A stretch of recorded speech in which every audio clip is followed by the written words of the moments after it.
Hello, and welcome to the last in our series of our Northwest Specialty Hospital Wellness Committee series of videos on weight management. So, what we're going to be talking about today is transitioning from weight loss into weight maintenance.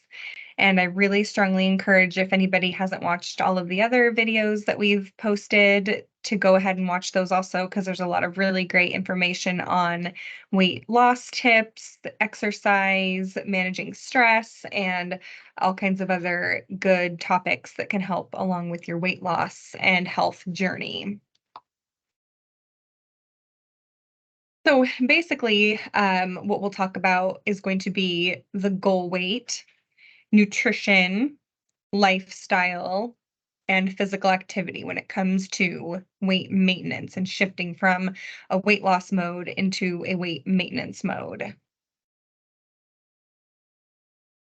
So, a lot of us have experienced weight loss in the past and learned that it is not always easy to keep this weight off. Maintaining weight loss is a different journey than the path to weight loss, and it's even different than life before weight loss. A lot of times people are surprised that they can't kind of go back to the eating patterns and lifestyle patterns that they had prior to weight loss and maintain weight. They might gain weight again at that time. And there's a couple reasons for that. One is how the body adapts to different eating patterns, different levels of energy coming in and exercise going out. And then also just it takes less calories to maintain a lower weight. And so those can contribute to either hitting plateaus or to weight regain in the future. So it can take some trial and error and a lot of patience with yourself to make the transition into weight maintenance. And we'll kind of talk about some of the pitfalls that can happen and just ways to kind of push past that and to stay positive. It is important to remember that there is no end to the journey when it comes to being healthy, and our nutrition and lifestyle habits are a part of healthy living. And this is really important. A lot of us have a start to a certain journey, especially when it comes to like a specific weight loss plan or changing habits or something. And we kind of have to go into it with the understanding from the very beginning that it's a lifelong journey. And you always hear that, it's a lifestyle change, it's not a diet. And I mean, oftentimes there is a diet at the start of something, but we really do have to make some long-term lifestyle changes for any kind of positive changes that happen during a diet, whether it's weight loss or inches lost or better health markers for those to be sustainable long term. So we're going to start with talking about goal weight. Now, there can be a lot of different right weights, and there's no real wrong. People often have a goal weight in mind when they start a journey, especially if they are starting a diet or some kind of a meal plan. Goal weights can be based on a previous weight that you felt good at, a weight that was recommended by a doctor, or a weight that was based on the BMI or one of the ideal body weight type scales.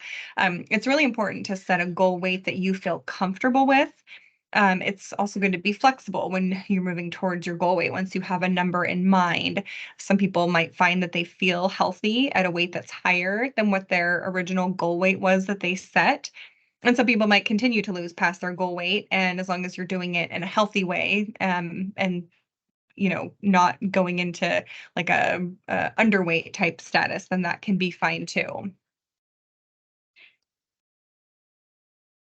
I just like this quote: stay committed to your decisions, but stay flexible in your approach.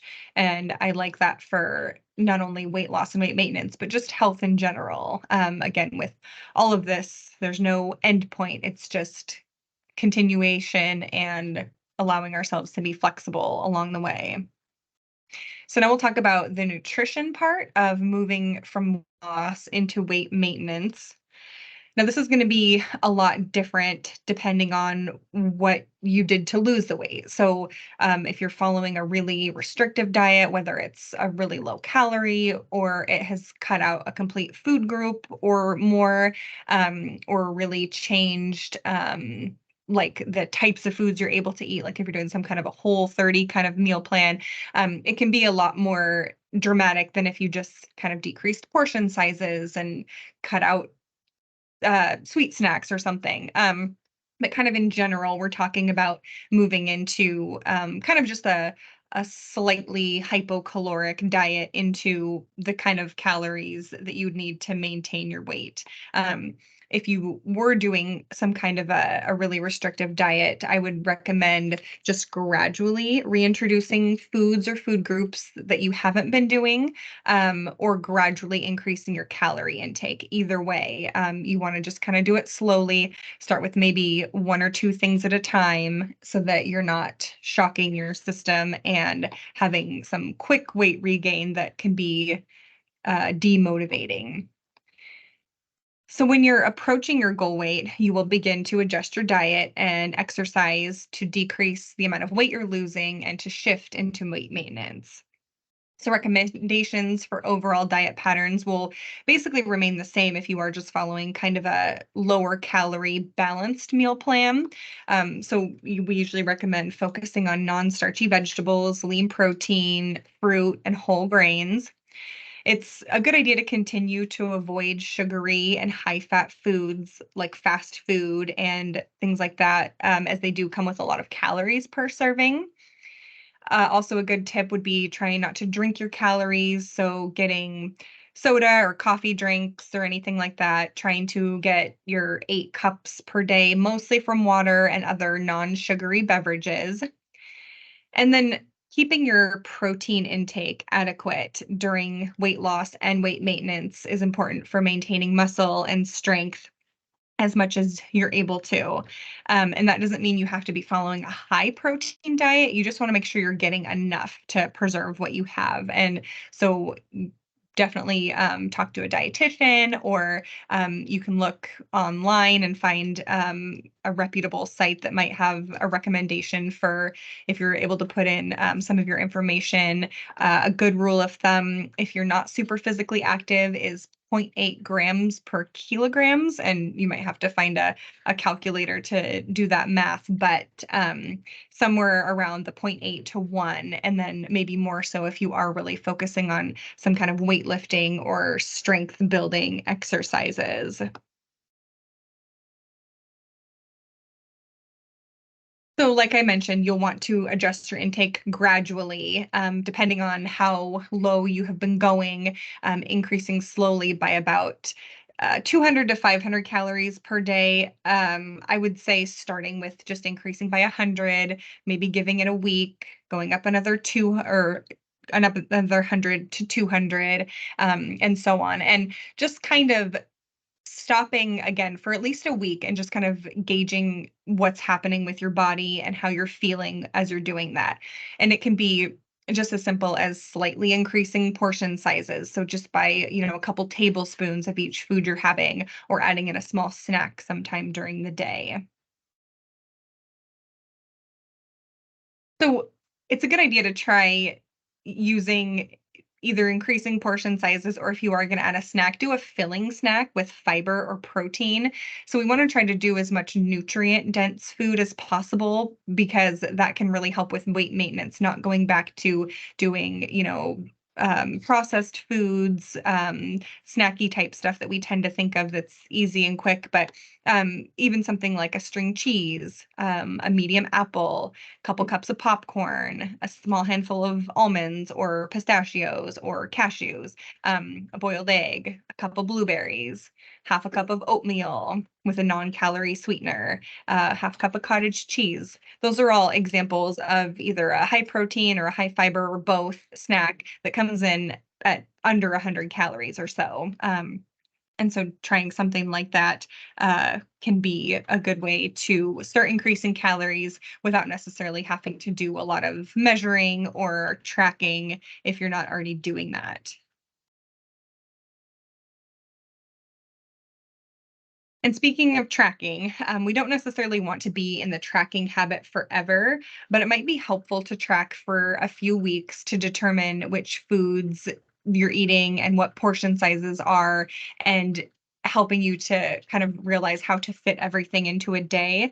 So there's a lot of great resources that we might have shared before, like apps you can use, like MyFitnessPal. You can use pen and paper and just track based on the nutrition facts labels on foods or looking foods up online.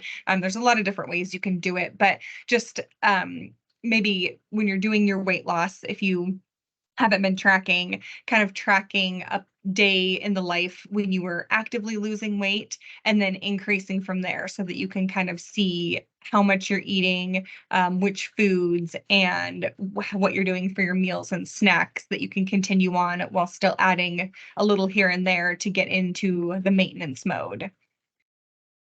And kind of like tracking, we also don't want to be relying on the scale on a daily basis. But during this adjustment period from losing weight to maintaining weight, it can be a really good tool to use to weigh in about once a week, just to kind of determine if what you're doing is leading to the results you want. So, as you're starting to gradually increase calories, again, like we recommend for losing weight, we think it's a good idea to try to stick to just weighing once a week. At the very, most, you could do every 2 weeks if you want to. Once a week seems to be kind of a good pattern to be able to see what is happening and kind of correct your course a little bit if you still are losing too much, or if you do start to go up a little bit. Weighing daily can just give us some kind of not really reliable results as far as what's actually happening with the changes that we're making. There can be a lot of things that can make weight fluctuate from day to day. So getting a little bit more of a picture can be helpful. So lifestyle, what other factors can affect weight? So I just kind of researching this wanted to point out a couple things that you see in a lot of different articles when it comes to weight loss and weight maintenance.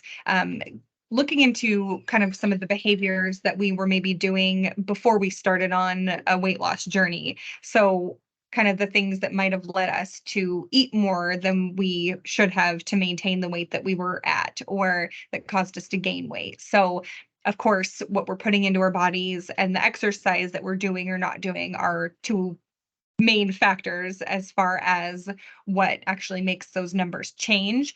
But there's a lot that goes into what we eat, right? And managing stress and having coping mechanisms seems to be a really key part for a lot of people. So, people who tend to turn to food either for comfort or who just kind of snack mindlessly when they're stressed, which me, um, or for whatever reason, managing stress and having other coping mechanisms besides just eating kind of in place. And that will be helpful to you for your whole weight loss journey. But especially by the time you get to maintenance stage, will be really key to keeping weight maintained and rather than going back into old habits and having regain. Maintaining a good sleep schedule. That one's interesting. I feel like they've been doing more research over the years about sleep, the link between sleep and weight. And it does seem like there is some kind of a correlation. And I wouldn't recommend any specific number for hours of sleep a night or anything. That just stresses me out. And so I would just say trying to do your best to get a restful night's sleep. There's all kinds of tips out there about sleep and weight management and kind of sleep hygiene. We can try to find some and maybe put those in our one of our next wellness newsletters or something, if anybody wants those resources. But there are definite links between sleep and stress levels.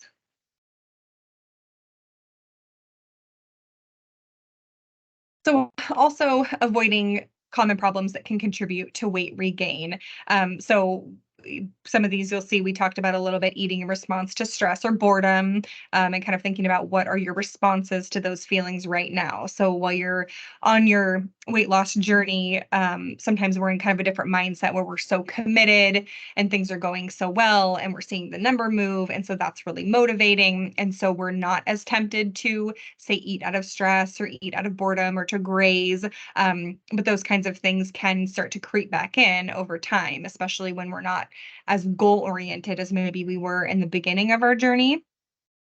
So, along with that goes the grazing behavior. So, are we continuing to eat structured meals and snacks like we tend to while we're losing weight, or are we getting back into nibbling in between meals while we're cooking, or just grabbing something on the go because we haven't planned ahead like we maybe would have before?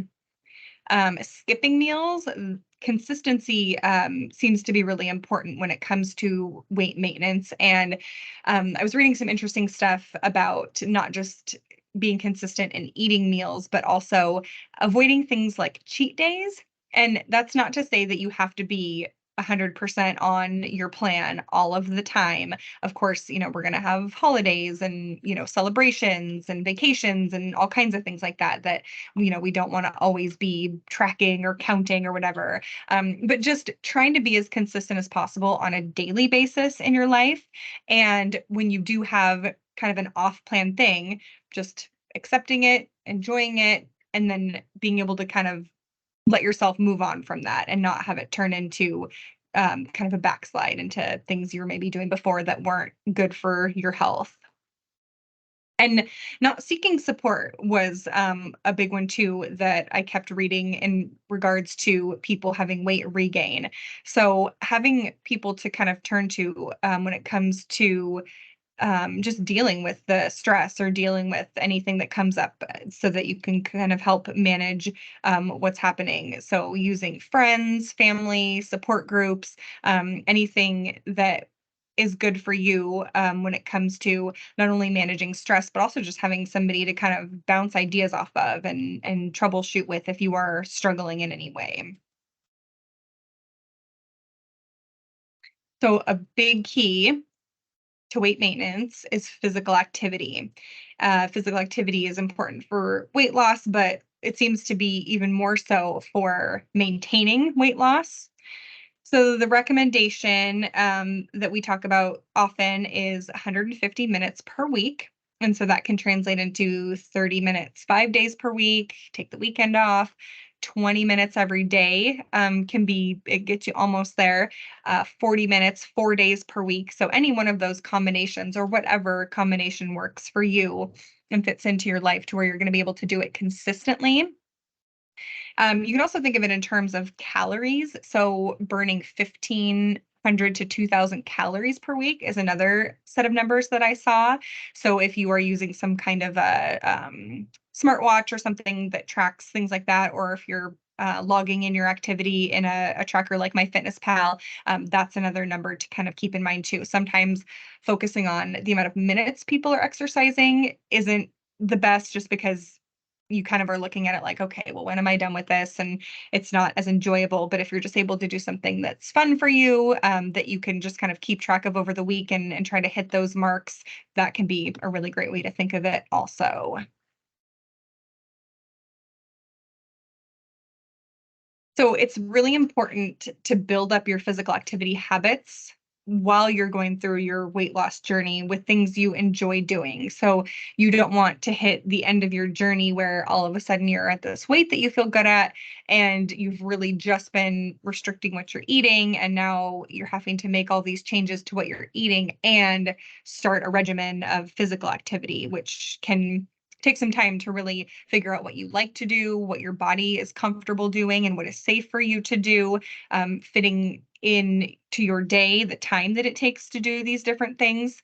So it's not something that most people can just do overnight and have it be something that is a sustainable habit. So it's something you do want to start thinking about as soon as possible, even prior to starting some kind of a plan for weight loss. So any kind of physical activity, there's really no wrong way to do it.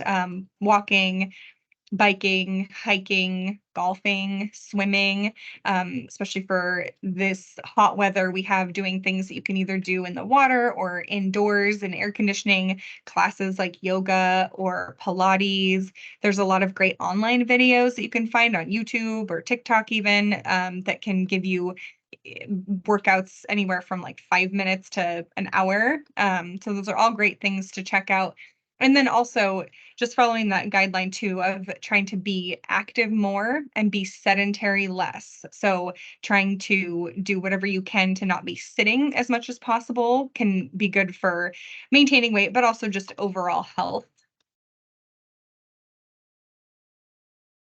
So here's a sample week that gets in about 150 minutes of physical activity. I think it's actually 160. So one day going on a 30-minute walk in the afternoon, and this is a moderate intensity activity, a brisk walk where you can talk but not sing. That's always the metric that they go by. So if you're not able to do moderate intensity activity, you will want to increase the number of minutes that you're doing by about 10 or so minutes per day if you're doing kind of a more relaxed pace or a slower pace. So a second day could be a 60-minute exercise class. Again, something where you might be breaking a little bit of a sweat, working hard, but not to where you're like going all out like a high intensity interval type class. 40 minutes of yoga. So again, kind of the more physical type yoga where you're moving quite a bit. The next day could be 10 minutes of walking in the morning and then 10 minutes of walking in the evening. So the activity doesn't have to be in a 30, 40, 60-minute chunk. It can be broken up throughout the day, however it fits into your schedule. And then another day could be 20 minutes of yard work, where you're gardening, pulling weeds, mowing the lawn, weed eating, whatever it is that you do. So you can see that it can be a lot of different things can help you get to that goal that doesn't have to necessarily be a super structured activity. It can even be more fun stuff. I like to jump on the trampoline with my kids, and that is something I can only do for about 15 minutes because it's very tiring. So there's all kinds of things that you can do that can get you to that around 150 minutes. And on the other side of that, if you're able to do more intense workouts, you can decrease the time that you're doing that. So say if you're running or if you're able to do lap swimming or playing tennis, things like that that do tend to be more intense, you could probably take it down by about 10 minutes per day. So another recommendation that you see quite a bit is trying to do at least 2 days each week of a weight bearing exercise. There's a couple reasons that that can be beneficial. Building muscle can help maintain healthy weight, and lifting weights can be helpful for maintaining bone health. So those two things are important. And then also, depending on how much weight you're losing, sometimes people will have an issue of extra skin, and doing your best to stay physically active and especially to do weight bearing stuff that can help keep things tighter as you lose weight. In addition to, we always recommend doing like a good multivitamin and again, keeping up with your protein intake. So, one of the really important things to remember is that some fluctuation is normal and should be expected. So, if you do find that you go up a few pounds, even if you are only weighing weekly, don't get discouraged. Just really take a minute to reassess what you've been doing and see if you can identify room for improvement. I feel like most of the time, if we do have something happen, we can look back on the last week or two, even the last day or two, and really be able to see some things that we did or didn't do that led to those changes that we don't like, and make some changes to help get back on the right track. And if for some reason you feel like you're still doing everything right, then you can try either increasing your physical activity or modifying your calorie intake a little bit. Because sometimes that'll happen too, where we might overshoot a little bit in adding calories back in, and everybody's different. So that can take some adjustment and some troubleshooting and some patience. So this is another quote. It doesn't matter how slowly you go as long as you don't stop. And I think that that's really important to remember on the weight loss journey and for weight maintenance because these things can take time and there really is no perfect way to do it and there should be no end date. We should always be trying to stay healthy and not be too focused on the little fluctuations that happen, but just really thinking about our overall goals and how those are going in regards to our health and how we're feeling and markers besides just what we see on the scale. Does anybody have any questions?